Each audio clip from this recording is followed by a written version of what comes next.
नया साल मुबारक मुबारक पूरा कहता पूरा कहता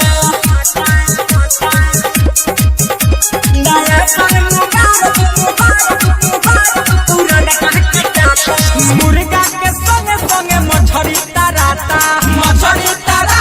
हो मछली तराता मुर्गा के संगे संगे मछली तराता हो मछली तराता ससुरा में माल हमर सनतिया याता हो सनतिया याता नया साल मुबारक पूरन कह के टाटा नया साल मुबारक पूरन कह के टाटा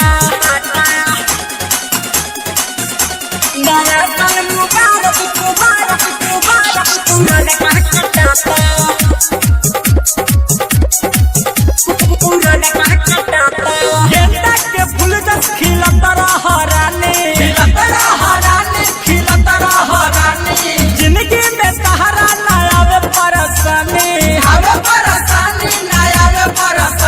नया साल मुबारक गेंदा के फूल जस खिलत रह रानी जिंदगी में सहारा ना आवे परेशानी बियाह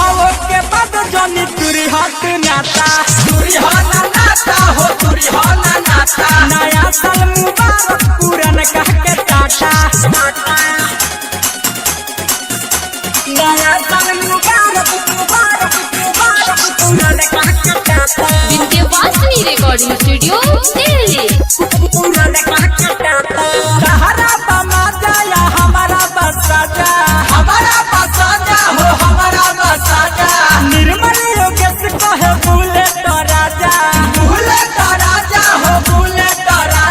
नया साल मुबारक पूरन कह के सहारा बमा जाया हमारा बसाजा निर्मल योगेश कहे भूले तो राजा कबो ई दिलवा से दुआ दियाता नया साल